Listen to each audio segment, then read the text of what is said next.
lu tax ma sopp la yaay suukar te ragaluma jabet te fekki fekk. salaamaaleykum internetu Sénégal tey ñu ngi dalal fii Adiouza ñu ko joon ko gis amoon ko aussi mu ñëw ak single bu bees Adiouza ñu ngi leen nuyu. maa ngi leen di fay di nuyu internetu Sénégal yëpp di rafetlu trop ñëw bi ngeen ñëw ak déplacement bi ngeen def ñëw fi cette semaine.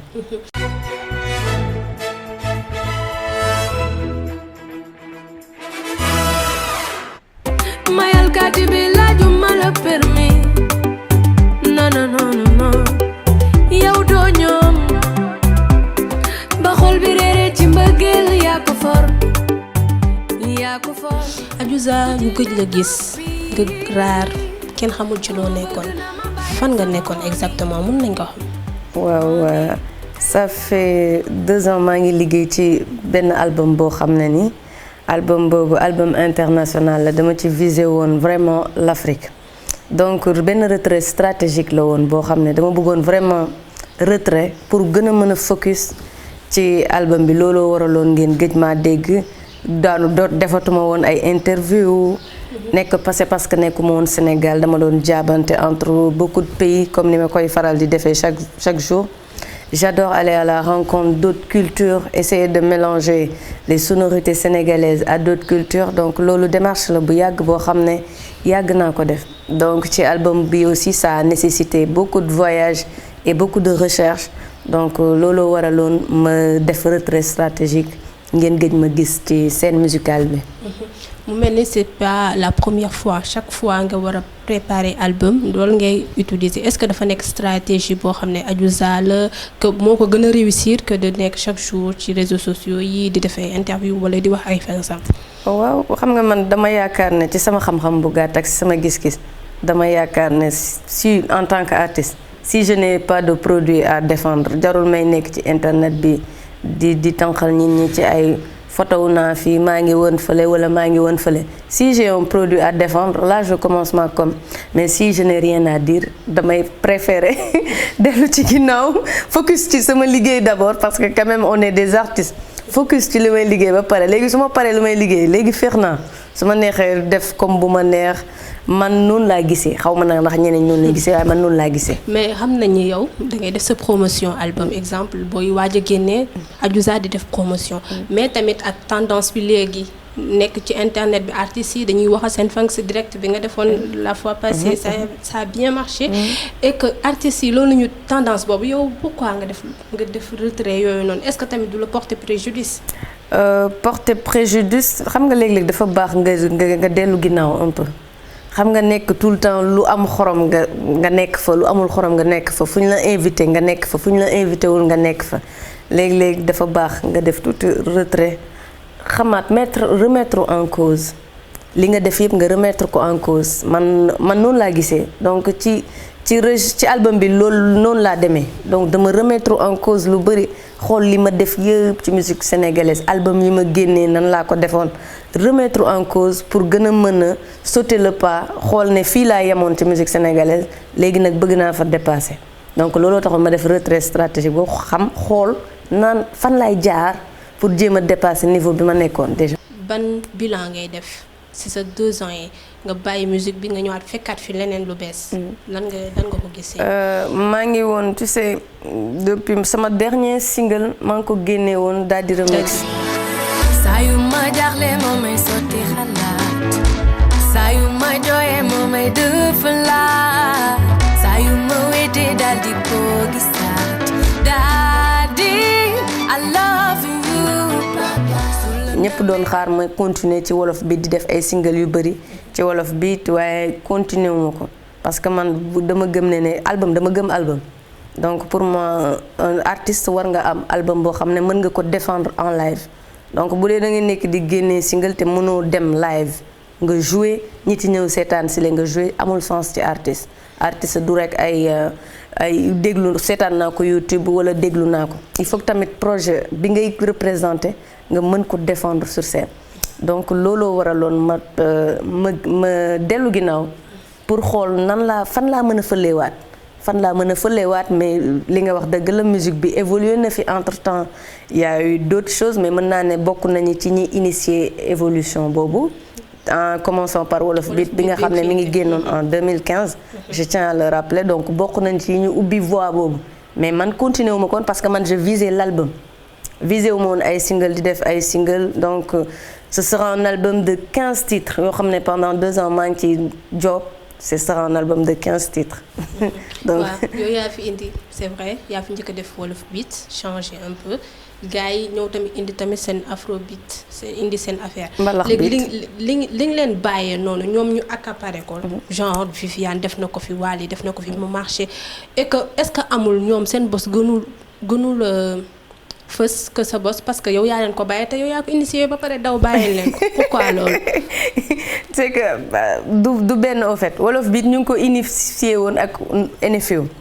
NFU on the beat donc mbalax beat ak mooy bi kii di def akace muy DTM décalé trap mbalax moom noonu la ko tuddee DTM coupé décalé donc ñu foog ne Niger lay mélanger mais coupé décalé rythme coupé décalé lay mélanger ak trap mooy style rap bu bees bi ak mbalax waaw moom ñett yooyu lay mélanger mais boo déggoo lu muy def mbalax beat lay génne parce que mbalax beat bi il est très à l'aise yi mu defal artistes yu bëri man mbalax beat lay gën a dégg comme ni ko Wally waxee donc 2 voix la yu bokkul 2 voix ku nekk ak sa gis-gis ni nga ko gisee ñun bi ñuy def Wolof Beat suñu intérêt moo doon demee ak les rythmes du Sénégal moderniser ko donc il y avait pas un intérêt mélanger ay musique moderne ak afrobeat c'était pas comme ni ñuy def léegi waaw comme ni ñuy def léegi ñun suñu boss c'était vraiment les rythmes du Sénégal jéem ko ubbi waaw bi ñu gisee ne nag on a vu bi ñu mélanger les deux que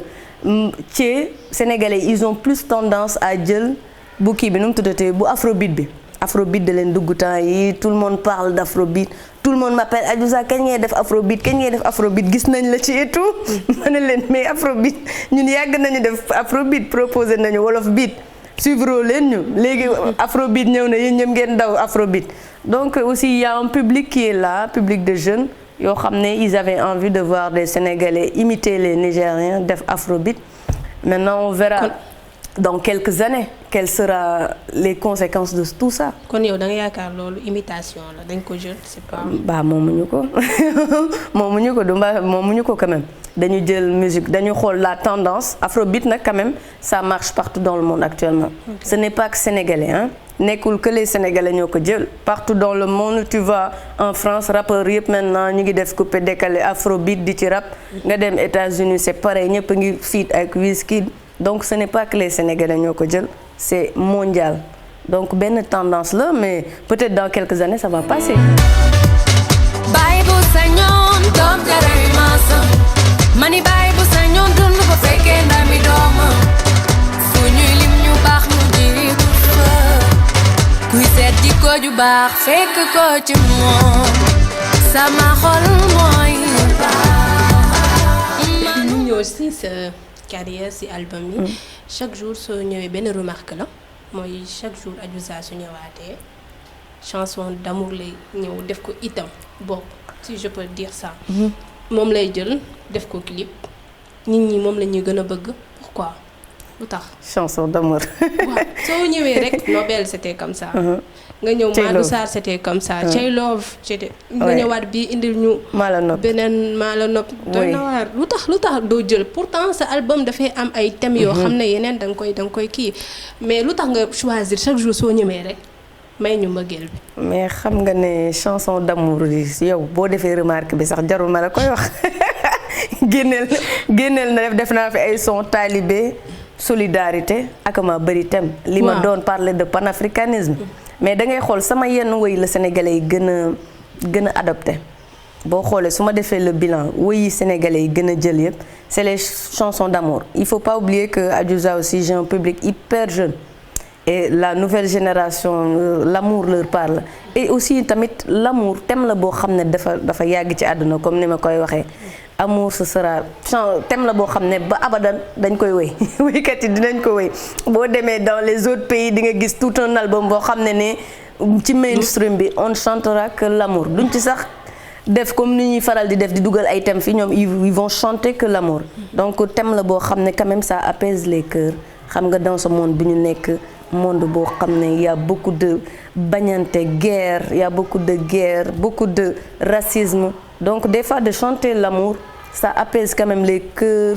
te faire oublier les soucis savoir qu'aussi il y a des choses positives dans la vie et on peut profiter aussi positivement de la vie et l'amour en fait partie l'amour entre amitié l'amour envers tes parents l'amour envers ton mari ou bien l'amour envers ton copain donc thème amour yi may développé en général moi je parlais de séparation en général samay thème mais musuma dugg ci séduction parce que chanson bi c'est vraiment coquine oui boo xam ne c'est coquine la dafa coquine musuma jëlee nii musuma woyee nii amour woy amour positivement à chaque fois ay problème laa daan ay thème laa daan indi ci amour ku lamb yaa tey ay séparation j'ai l'embarras du choix entre deux mecs donc c'était toujours dramatique ni may traiter l'amour donc c'est la première fois ma ñëw traiter l'amour positivement d'une autre façon voilà c'est une première pour moi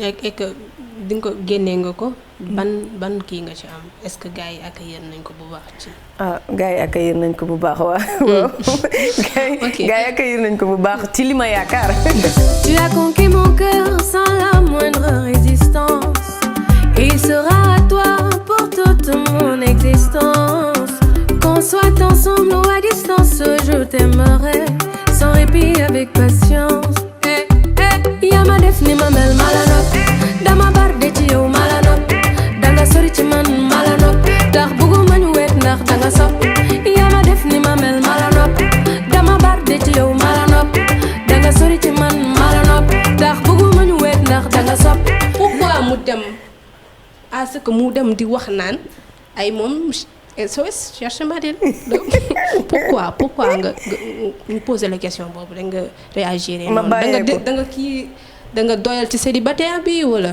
lu xew ba pourtant maa ko wax quand même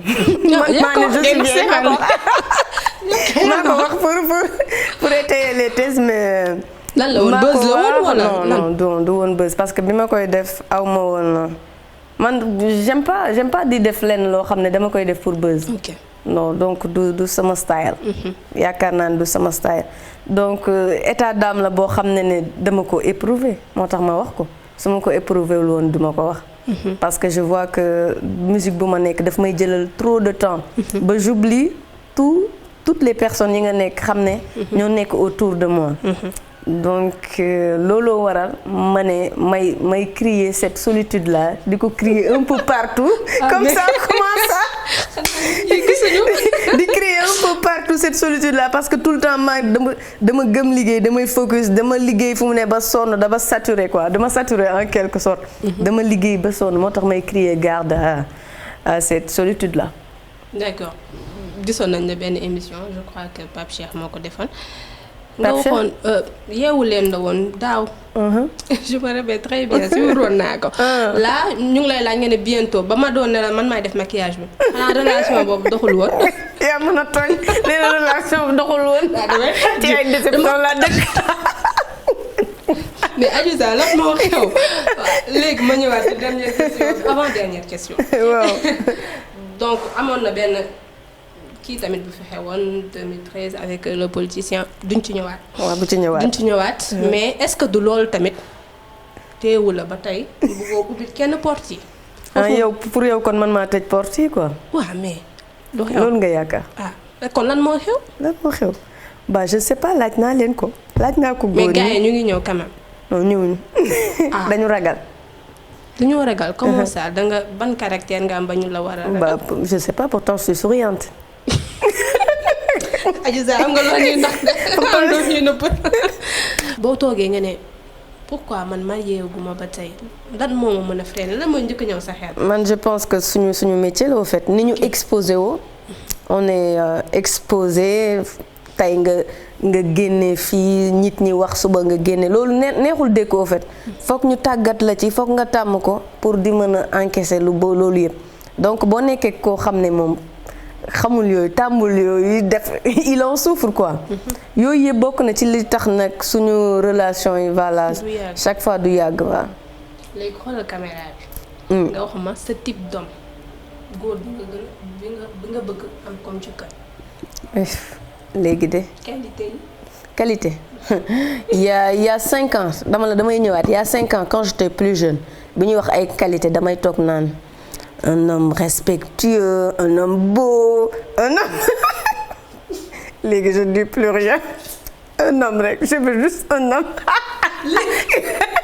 qualité yëpp jël naa leen sànni leen.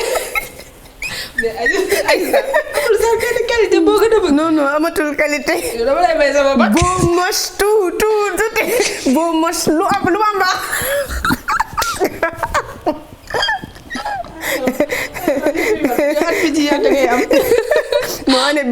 non année bi moom day mat. bii bu matul nag. non kon ma bàyyi musique bii bu matul ma bàyyi musique non bii day mat. yaay suukar te ragalu ma jabe.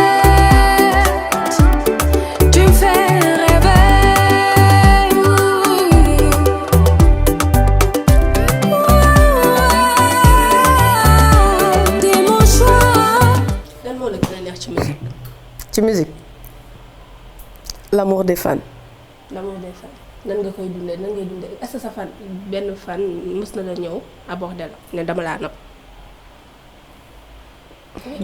oui dañuy jaawale fan attention nag fan yi dañuy jaawale souvent amour et fan.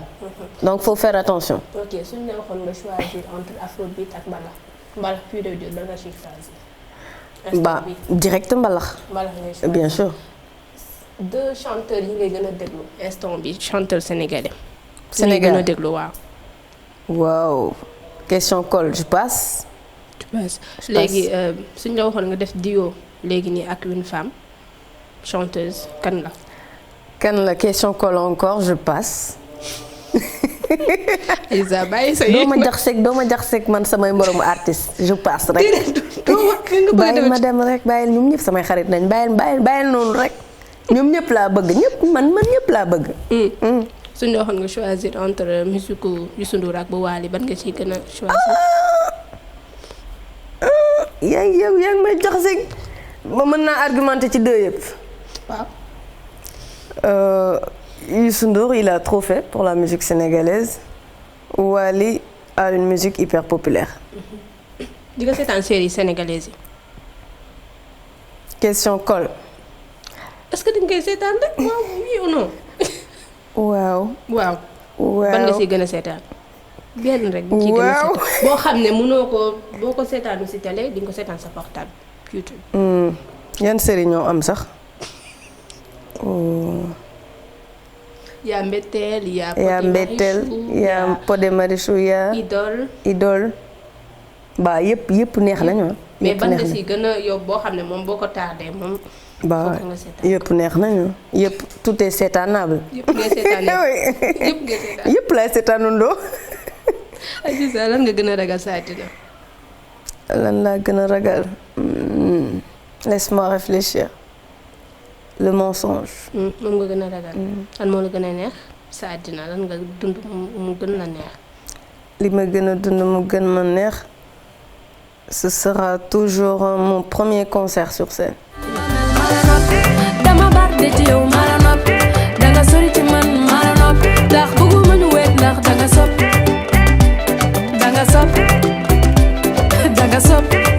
baby danga